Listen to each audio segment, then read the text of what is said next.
تو ان سے گزارش یہ ہے کہ نفرت پیدا کرنے کی کوشش کی نہیں جا رہی بلکہ نفرت پیدا کر دی گئی ہے. یہ بات فوج کو بھی سمجھنے کی ضرورت ہے کہ جس کو وہ بھی سمجھ رہے ہیں کہ یہ کانسپریسی کی جا رہی ہے.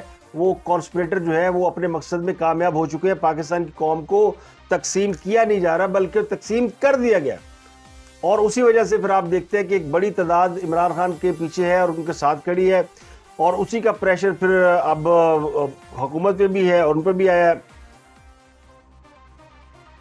تو کسی کو ڈیفینڈ کرنے کی ضرورت نہیں ہے. یہ اگر آپ دیکھیں ارشد شریف کا قتل, اس کی وجہ سے حکومت بھی دباؤ میں ہے, اس کی وجہ سے فوج بھی دباؤ میں ہے, اور اس کی وجہ یہ کہ یہ صرف عمران خان صاحب کو پریشر نہیں ہے, یہ انٹرنیشنل پریشر بھی آ رہا ہے. میں ارشد شریف کے قتل کو جوڑتا ہوں 2 اکتوبر 2018 میں قتل ہونے والے جمال خشوگی سے. سعودی عرب کے ایک صحافی جمال خشوگی کو ترکی میں سعودی سفارت خانے کے اندر بلا کر قتل کر دیا گیا تھا. اس کا الزام سعودی عرب کے شاہی خاندان پہ لگا تھا, اور یہ کہا گیا تھا کہ چونکہ عدنان خشوگی جو ہے, عدنان خشوگی نہیں جمال خشوگی, عدنان خشوگی جمال خشوگی کے ماموں تھے, اور عدنان خشوگی اسلحے کے بہت بڑے ڈیلر تھے, اور سعودی عرب کے شاہی خاندان کے اندر ان کا بڑا اثر و رسوخ تھا, اور وہ آلموسٹ ایک یعنی اسی طرح سعودی خاندان کے شہزادوں کی طرح ان کو ٹریٹ کیا جاتا تھا. تو یہ ان کے نیفیو تھے. پھر ایک تنقید کی وجہ سے یہ باہر چلے گئے, اور باہر جا کر انہوں نے یعنی باہر سعودی عرب سے باہر چلے گئے, ترکی میں جا کے انہوں نے سعودی حکومت پہ کرٹیسزم شروع کر دیا, اور واشنگٹن پوسٹ میں انہوں نے کالم لکھے. ان کا مرڈر ہو گیا, اور ان کا مرڈر بھی باقاعدہ پلان کے تحت کیا گیا, جس کے بعد سعودی حکومت جو ہے وہ دنیا کے پریشر میں آئی. سعودی عرب کے ساتھ یورپی یونین نے بائیکاٹ کر دیا. امریکہ میں سلمان MBS یعنی محمد بن سلیمان کے خلاف مقدمہ ہوا. تو بہت کچھ ہوا سعودی عرب کے ساتھ, اور سعودی عرب کے حوالے سے یہ تک کہا گیا کہ اگر ہم سعودی عرب کے اوپر ہاتھ چھوڑ دیں تو سعودی عرب کے 15 دن کے اندر سعودی عرب کے اندر انقلاب آ جائے گا اور سعودی شاہی خاندان ختم ہو جائے گا. تو اس وقت امریکی صدر تھے ٹرمپ. اگر آپ دیکھیں تو اس کے بعد سعودی حکومت اتنی پریشر میں آئی کہ اس کے بعد سعودی عرب کے اندر بہت ساری تبدیلیاں ہوئیں. سعودی عرب میں مغربی جو تہذیب ہے اس کو انٹری کی اجازت ملی. سعودی عرب میں کلب کھلے, سعودی عرب میں میوزک ڈانسز ہوئے, پارٹیاں ہونے لگیں, اور سعودی عرب آہستہ آہستہ ویسٹرنائز ہونے لگا. تو اس کے پیچھے خاشق جی کا ایک مرڈر اس کا پلان تھا, جس میں سعودی حکومت کو سعودی شاہی خاندان کو گھٹنے ٹیکنے پڑے, اور اپنے کچھ لوگوں کو انہوں نے پکڑا بھی, سزا بھی ہوئی. تو اس میں بے شک سعودی خاندان انوالو ہوگا, یا یہ پورا ایک پلان کہ جس کے تحت انہیں اس میں یعنی انوالو کیا گیا. سعودی عرب کا امیج پوری دنیا میں شٹرڈ ہوا. تو آج پاکستان کے ساتھ بھی آلموسٹ دیکھیں تو وہی ہو رہا ہے. 2 اکتوبر 2018 دوران جمال خشوگی, اور 24 اکتوبر 2022 ارشد شریف کا کینیا میں قتل. اگر آپ دیکھیں گے تو آپ کو واقعات میں بہت مماثلت نظر آئے گی, اور اس کے اوپر امریکہ اپنا ریئیکشن دے چکا ہے. امریکہ تحقیقات کا مطالبہ کر چکا ہے, اور اگر امریکہ نے اپنے تئیں اس کی انویسٹیگیشن شروع کر دی تو پھر آپ سمجھ جائیں گے کہ معاملات کس طرف جا رہے ہیں. تو جو 2-3 بڑی چیزیں, تو یہی وہ کنسرن ہے جس کی وجہ سے مجھے لگتا ہے کہ فوج کو بھی اس بات کا احساس ہے کہ یہ قتل جو ہے یہ کسی عالمی سازش کا حصہ تو نہیں جس کے ذریعے پاکستان کی فوج کو گھیرنے کی یا ان کو دباؤ میں لانے کی کوشش کی جا رہی. تو انہوں نے ساری چیزیں قوم کے سامنے رکھ دی ہیں. اب قوم کو اگر فوج کا نیریٹو بائی کرنا ہے تو آپ بیرونی نیریٹو سے بچ جائیں گے, لیکن اگر آپ فوج کا نیریٹو بائی نہیں کریں گے اور اسی نیریٹو کے پیچھے لگے رہیں گے جس کی بنیاد ہی جھوٹ ہے. تو سب سے پہلے DGI نے بتایا کہ وہ سائفر جھوٹ تھا. وہ سائفر آرمی چیف نے دکھایا تھا, عمران خان سب کو بتایا تھا کہ یہ امریکہ ہم سے ناراض ہے. تو عمران خان نے کہا تھا کہ وہ ایسی باتیں ہوتی رہتی ہیں. بعد میں انہوں نے یہ سائفر جلسے کے اندر لہرا دیا تحریک عدم اعتماد سے بچنے کے لیے. تو وہ سائفر جھوٹ, اس کا پھر آج یعنی ایک بار پھر سائفر زندہ ہو گیا کہ سائفر کے حوالے سے فوج کو وضاحت دینا پڑی کہ وہ سائفر جھوٹ تھا. دوسری جو آج کی سب سے بڑی خبر تھی وہ یہ تھی کہ عمران خان صاحب نے army chief general Qamar Javed Bajwa کو غیر معینہ مدت تک آرمی چیف رہنے کی پیشکش کی تھی. اور army chief general Qamar Javed Bajwa نے اس سے انکار کر دیا تھا، جس کے بعد سے وہ کہتے ہیں کہ یہ برے بن گئے، آرمی چیف غدار بھی ہو گئے، وہ میر جعفر بھی ہو گئے، وہ میر صادق بھی ہو گئے. تو یہ سارے الزامات جو عمران خان صاحب لگاتے رہتے تھے وہ ان کے بارے میں بتایا گیا جی کہ یہ محض اپنا آئینی کردار ادا کرنے کی وجہ سے اور غیر آئینی کردار ادا نہ کرنے کی وجہ سے آرمی چیف کو نشانہ بنایا گیا. دوسرا انہوں نے بتایا کہ خان صاحب جو ہیں وہ خان صاحب سے ملاقاتیں ہوئی ہیں، یہ ڈی آئی سی نے بھی اس کی تصدیق کی ہے، اور انہوں نے کہا کہ یہ چونکہ ملک کی بہتری کے لیے ملاقاتیں تھیں تو یہ ملاقاتیں ہوئی ہیں، لیکن رات کو ملاقاتیں ہوتی تھی اور بڑی اچھی گفتگو ہوتی تھی. صبح جا کے خان صاحب جلسوں میں وہ تقریریں شروع کر دیتے تھے، غدار اور اس قسم کی باتیں. تو جو رات کو ملاقاتیں ہوتی تھی، کیا اس وقت جنرل باجوہ غدار نہیں ہوتے تھے، یا کیا آپ ان سے ملاقاتیں بھی کرتے تھے اور پھر صبح جا کے آپ ان کے خلاف جلسوں میں تقریریں بھی شروع کرتے تھے؟ تو اب یہ سوال دونوں طرف ہو سکتا ہے. ایک تو باجوہ صاحب کو اگر میر جعفر میر صادق کہتے تھے عمران خان صاحب تو ان سے ملتے کیوں تھے؟ اگر وہ سمجھتے تھے کہ باجوہ صاحب نے امریکہ سے مل کر انہیں نکالا ہے تو ان سے ملاقاتیں نہیں کرنا نہیں بنتا تھا. یہی سوال باجوہ صاحب سے ہوتا ہے کہ اگر باجوہ صاحب کو عمران خان صاحب یہ بات کر رہے تھے کہ وہ میر جعفر صادق یا کچھ غدار ہے تو پھر وہ کیوں ملتے تھے؟ تو یہ دونوں طرف سے جو ہے نا معاملہ درست نہیں ہے، پھر ملنے بھی چاہیے تھا. اگر دونوں ملاقاتیں بھی کر رہے ہیں اور دونوں اپنی اپنی پوزیشن بھی لیے ہوئے ہیں تو پھر ظاہر ہے پھر یہی کچھ ہمیں نظر آ رہا تھا جو اس وقت نظر آ رہا ہے. تو یہ اسی وجہ سے ہے. اب بہت سے لوگ یہ سمجھ رہے ہیں کہ فوج کو اس کے اوپر ایکشن کرنا چاہیے. ماضی میں ہم نے دیکھا کہ اس قسم کی باتیں کرنے والوں کو، اس قسم کی سازشیں کرنے والوں کو فوج نے انجام تک پہنچا دیا ہے. وہ انجام اچھا ہے یا برا ہے لیکن ان کو سپیئر نہیں کیا گیا.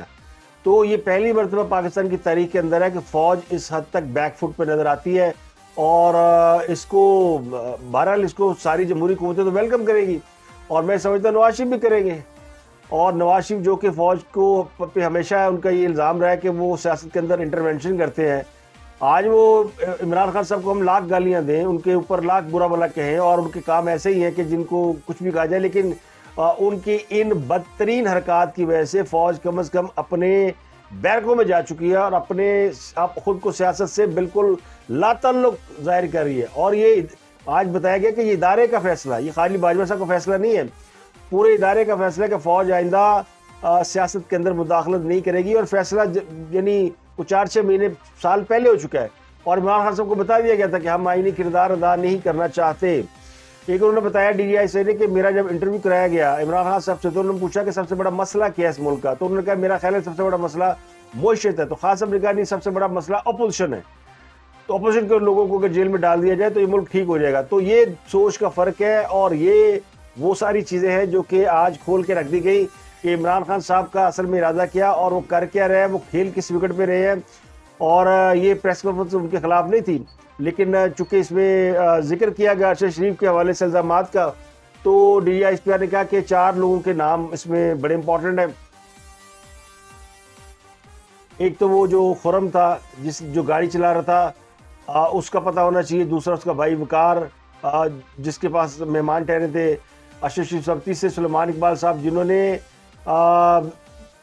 جنہوں نے شہباز گل کی گرفتاری کے فوری بعد عماد یوسف کو ٹیکسٹ کیا تھا کہ اس کو باہر بھیج دیں، یعنی ارشد شریف کو باہر بھیج دیں. پھر ایک ویڈیو بھی انہوں نے دکھائی کہ ارشد شریف کو کے پی کے حکومت نے پروٹوکول کے ساتھ پشاور ایئرپورٹ سے فرار کرایا تھا یا باہر بھیجا تھا. اور پھر یہ بھی کہا گیا جی کہ ارشد شریف کو جان کو خطرہ تھا، اور یہ بات انہیں کے پی کی گورنمنٹ نے بتائی تھی. کوئی تھریٹ الرٹ جاری ہوا تھا، لیکن یہ تھریٹ الرٹ نہ فیڈرل گورنمنٹ کے ساتھ شیئر کیا گیا نہ فوج کے ساتھ شیئر کیا گیا. اور ارشد شریف کو ڈرایا جاتا رہا کہ تمہیں مار دیں گے، تم بھاگ جاؤ، تم نکل جاؤ. تو وہ کون لوگ تھے جو اس کو اس ملک سے بھگانا چاہتے تھے، جبکہ ڈی آئی سے نے کہا کہ وہ ارشد شریف سے رابطے میں تھے اور وہ واپس آنے کے لیے تیار تھے. تو یہ ساری صورتحال انہوں نے کھول کے رکھ دی کہ ارشد شریف کو فوج سے کوئی خطرہ نہیں تھا، فوج سے وہ رابطے میں تھے. جن لوگوں سے رابطے میں تھے، جن لوگوں نے انہیں پاکستان سے دبئی بھیجا، دبئی سے انہیں کینیا بھیجا، اور کینیا میں جو کہنے والے کہتے ہیں، اب میں سورس سے بتا رہا ہوں کہ یہ میں آپ کو بتا چکا پچھلے پروگرام میں کہ وہاں پہ جس کے پاس یہ مہمان ٹھہرے خرم، وہ اے آر وائی کا کورسپونڈنٹ ہے یا ان کا نمائندہ ہے، اور جس فارم ہاؤس میں ٹھہرے وہ بھی اے آر وائی کی ملکیت ہے یا وہ خرم کے بھائی وقار کی ملکیت ہے. ابھی اس کے اوپر انویسٹیگیشن ہو رہی ہے، لیکن اس پریس کانفرنس کے فوری بعد رانا صلی اللہ نے جو چارج فریم کیا انہوں نے کہا جی 2 بندے ہیں جن کے اوپر یہ الزام آتا ہے اور ان سے پوچھنا چاہیے. اور یہ فوج نے بھی کہا کہ سلیمان اقبال صاحب کو واپس لا کر جو ایئر وائی کے مالک ہیں ان کو شامل تفتیش کرنا چاہیے. تو مین ملزم اس وقت ایئر وائی کے مالک سلیمان اقبال ہیں، یا وہ ہے جنہوں نے ان کو پاکستان سے فرار کرایا. تو فرار کرانے والا اور آگے جو سہولت کار تھا اور پھر جس نے یہ کام انجام دیا، ان میں دونوں میں عمران صاحب کا اور سلیمان اقبال صاحب کا نام آ رہا ہے. میں نے آپ کو پہلے بتایا تھا کھرا بنی گالا کی طرف جا رہا ہے. اور مرضی کر لیں ارشد شریف کے ملک سے باہر جانے کے ٹکٹ ایئر وائی کے کہنے میں ان کو شامل تفتیش کرنا چاہیے. تو مین ملزم اس وقت ایئر وائی کے مالک سلیمان اقبال ہیں، یا وہ ہے جنہوں نے ان کو پاکستان سے فرار کرایا. تو فرار کرانے والا اور آگے جو سہولت کار تھا اور پھر جس نے یہ کام انجام دیا، ان میں دونوں میں عمران خان صاحب کا اور سلیمان اقبال صاحب کا نام آ رہا ہے. میں نے آپ کو پہلے بتایا تھا کھرا بنی گالا کی طرف جا رہا ہے. اور جو مرضی کر لیں ارشد شریف کے ملک سے باہر جانے کے ٹکٹ ایئر وائی کے کہنے میں بک ہوئی. ارشد شریف پختونخوا حکومت کے پروٹوکول کے تحت جو پشاور ایئرپورٹ سے باہر نکلا اور اس کو کسی بھی حکومت نے نہ جانے سے روکا نہ آنے سے روکا. تو یہ آج کی پریس کانفرنس میں یہ ساری چیزیں سامنے آ گئی ہیں. یہ سوال تو ہوتے رہیں گے کہ کس نے کس کو مارا، لیکن سائفر جھوٹ تھا. آرمی چیف کو ایکسٹینشن کی آفر کی گئی، انہوں نے انکار کر دیا، انہوں نے نہیں لی. اور ارشد شریف کے قتل میں وہ لوگ ملوث ہیں جو اس کا سیاسی فائدہ اٹھا رہے ہیں. یہ 3 بنیادی باتیں آج کی پریس کانفرنس میں تھیں. لیکن یہ ایک طرف رکھیں، دوسری طرف آپ رکھیں کہ پاک فوج کے لوگ جو ہے وہ اس حد تک یعنی ڈیفینسو ہو گئے. میں یہ کہوں گا فوج کو ڈیفینسو ہونے کی ضرورت نہیں ہے. بہت سے لوگ سمجھتے ہیں کہ اس میں کوئی ضرورت نہیں تھی ڈی جی آئی سی کو سامنے آنے کی یا کسی اور کو سامنے آنے کی، لیکن میرا خیال ہے کہ بالکل ٹھیک کیا. اور ٹھیک اس لیے کیا کہ شاید پہلے لوگ جو ہے وہ سوشل میڈیا، یوٹیوبرز اور اس طرح کی سنی سنائی سینہ گزٹ کہانیوں کو سن کر ان پر بلیو نہیں کر رہے تھے. لیکن اب انہوں نے بہت سی باتیں 2 اہم شخصیات سے جو کہ فوج کے ہیں، اور فوج میں جو ہے وہ کسی ایسے شخص کی گنجائش نہیں ہوتی جو محب وطن نہ ہو. تو فوج ساری کی ساری محب وطن ہے. سپائز سے لے کے ٹاپ جرنیل تک کسی کی لائلٹی کے اوپر شک نہیں کیا جا سکتا. یہ پاکستانی قوم کی، پاکستانی فوج کی خاصیت ہے کہ وہ بٹرے نہیں کرتے. ان کا وہ لائل ہیں اور ان کی چین آف کمانڈ بڑی زبردست ہے. تو انہوں نے کھل کے باتیں بتائی. ڈی جی ایس آئی نے کچھ چیزوں کو یعنی ملاقاتوں کے وہ رازدار تھے، انہوں نے ملاقاتوں کے بارے میں بتا دیا. انہوں نے بہت سی چیزوں کے بارے میں کھل کے بتایا کہ یہ قوم بچے جو ہیں ان کو حقائق کا پتہ ہونا چاہیے. اور اب مقدمہ انہوں نے اپنا عوام کے سامنے رکھ دیا ہے. اس کے اوپر یقینی طور پر خان صاحب اور ان کے جو فالوورز ہیں وہ ابھی تک بلیو نہیں کر رہے. ابھی بھی میں دیکھ رہا ہوں کہ ریئیکشن جو ہے وہ عجیب قسم کا آ رہا ہے. اور ریئیکشن یہ کہ نہیں جی ہم تو عمران خان کے ساتھ کھڑے ہیں، اور یہ مطلب اس کے اوپر ان کو بلیو نہیں ہے کہ جو باتیں فوج نے کی ہے یعنی جھوٹا سائفر، ابھی تک لوگ اس پہ بلیو کرتے ہیں. لانگ مارچ، تو کل فیصل وارڈر نے جو پریس کانفرنس کی تھی نا وہ اسی تناظر میں کی تھی. تو عمران خان جو کچھ کرتے رہے ہیں، جتنے جھوٹ بولتے رہے ہیں، جو کچھ ان کو چھپاتے رہے ہیں، فوج نے آج ان کو دیکھا جائے تو ننگا کر دیا ہے اور قوم کے سامنے ان کی ساری جو اصلیت ہے وہ کھول کے رکھ دی ہے. اب لوگ بلیو کرنا لوگوں کا کام ہے، وہ بلیو کرے یا نہ کرے. اس کے بعد مجھے یہ لگتا ہے کہ فوج کے پاس اور کوئی آپشن نہیں ہوگا کہ وہ وہی کچھ کرے جو وہ ماضی میں کرتے رہے ہیں، کیونکہ کمپرومائز نہیں ہو سکتا. کسی کو ملک کے حالات خراب کرنے کی اجازت نہیں دی جا سکتی، ہاں وہ عمران خان ہو، وہ کوئی اور ہو، کوئی سازشی ہو، کوئی اندر ہو، کوئی باہر ہو. یہ ساری صورتحال ہے. اس پر اب تک کے لیے اتنا ہی. آپ سے ملاقات ہوگی اگلے ویلاگ میں.